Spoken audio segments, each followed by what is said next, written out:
Many thanks for joining us again on the newsroom. Members of the National Association of Nigerian Students, NANS, have occupied major streets in Benin City, the Edo State capital, in protest. They are demanding that a death sentence be pronounced for sex offenders and justice for Owaila Omozua, an undergraduate of the University of Benin City who was recently raped and killed. Lawmaker representing Ovia Federal Constituency, Dennis Idahosa, who also joined the students in the march, vowed that he would move a motion to support capital punishment at the floor of the House. Meanwhile, the new Commissioner of Police in Edo State, Johnson Kokumo, has promised that efforts would not be spared in ensuring that Owaila's killers are brought to book. Meanwhile, lawmakers at the House of Representatives have voted against a motion seeking to recommend castration for rapists. The House at the plenary on Thursday rejected the motion, which was earlier recommended by a member, James Falake. Falake had recommended that persons found guilty of rape should be castrated. The lawmakers, however, asked the Inspector General of Police to immediately commence an investigation into the reported cases of rape across the country. To security matters now, no fewer than 392 bandits have been killed as the Nigerian military launched Operation Accord against bandits fleeing the northwest and north-central parts of the country. Coordinator, Defense Media Operations, Major General John Anenche, told journalists in Abuja that Operation Accord was preemptively planned by the High Command of the Armed Forces of Nigeria to handle such situation. In the northwest and north-central parts of the country, the gallant troops, through land and air offensives, successfully neutralized 392 bandits since the commencement of Operation Katsina, which is a subsidiary operation within Operation Hadarindaji. This seriously degraded the bandits and other criminal elements in the two zones. Consequently, those bandits that escaped resorted to reprisal attacks on civilian targets. Operation Accord is a joint operation involving the armed forces of Nigeria and other security agencies. It is a concomitant operation by all the theaters of operations in the northwest and north-central zones of the country, targeted at tackling banditry and other criminal activities. In this regard, all identified hideouts and hibernations of the enemies will be decisively cleared through land and air combat actions. All we need now is that we need information. Why am I hammering on this issue of information? Why am I emphasizing? The nonchalance sometimes, if I'm permitted to do that, to say that, permit me, is not too good. Nonchalance. You see somebody coming, you see people erecting a camp.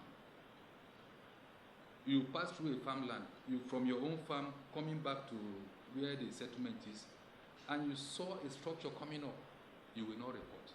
And we have these patrols there. It is after it has happened, they will now call.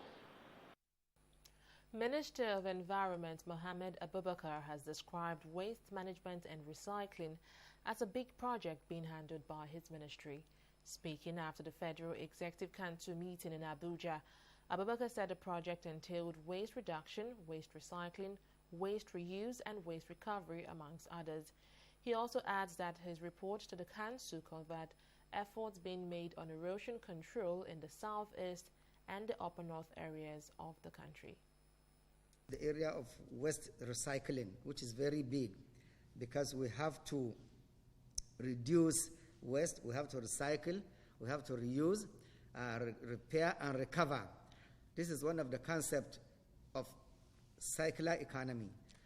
It's no longer fashionable to just produce, use and dispose, because the planet is getting too choked up with pollutant. So we are very big in waste recycling. And finally, erosion control, which we all know is a big problem, especially in the southeast, but also in the upper north. So we have two programs of erosion control. One is the department in the Federal Ministry of Environment, which is in charge of mostly conventional erosion.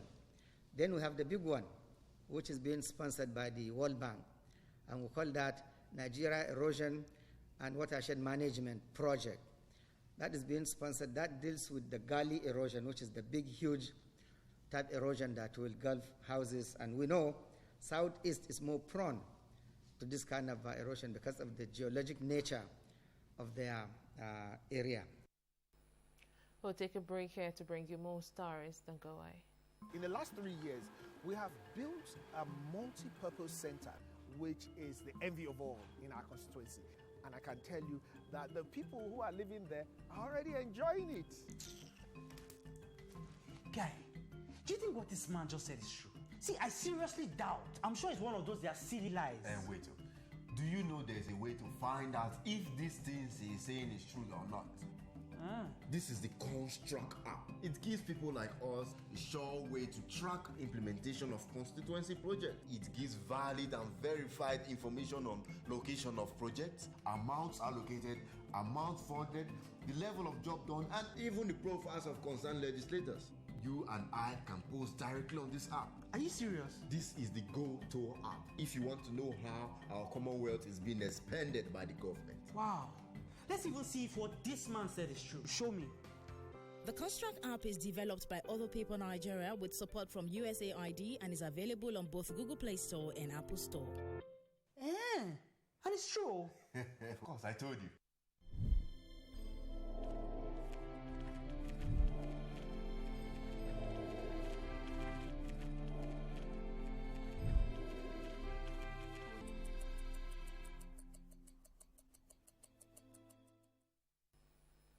Welcome back.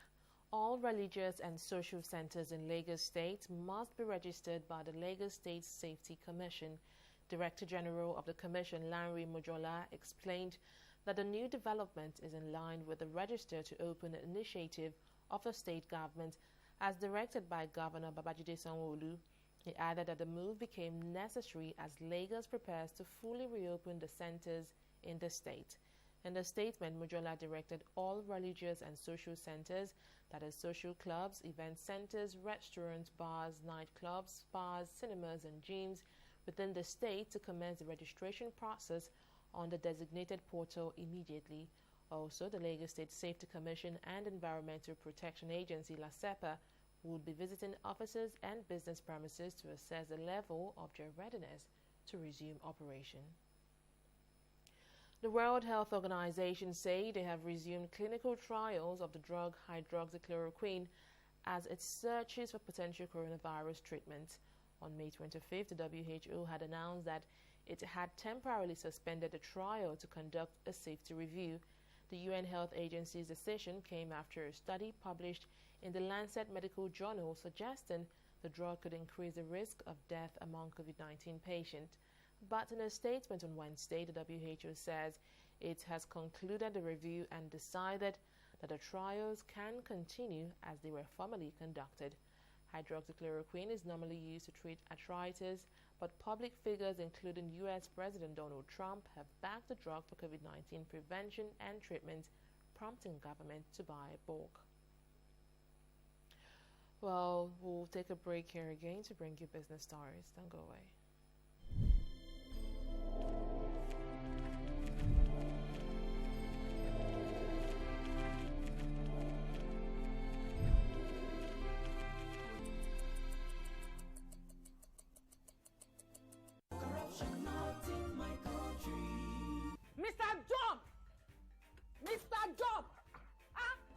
What is it now?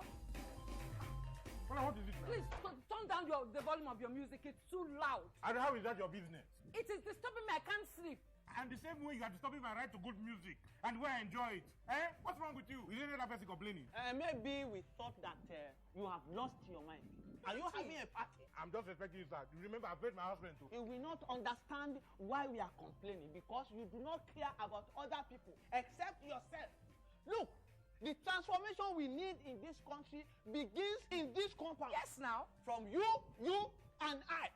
This, your selfishness is an offshoot of corruption. And corruption, not in my country. We know.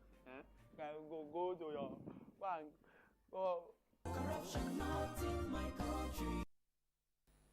Oil prices dropped on Thursday, reversing gains in the previous session on concern over whether major crude producers will be able to agree to extend record output cuts, heightened by worries over a huge build in U.S. distillate inventories. Brent crude futures fell 1.18% to $39.32 a barrel, while U.S. West Texas Intermediate crude futures slid 1.80% to $36.62 a barrel.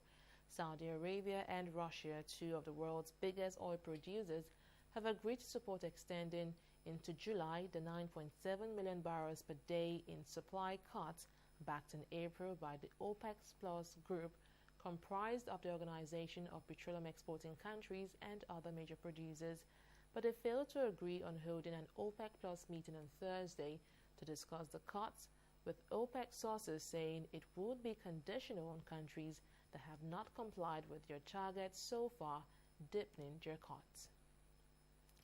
The Libyan army says it has taken over control of the capital city Tripoli, pushing out militias loyal to Khalifa Haftar.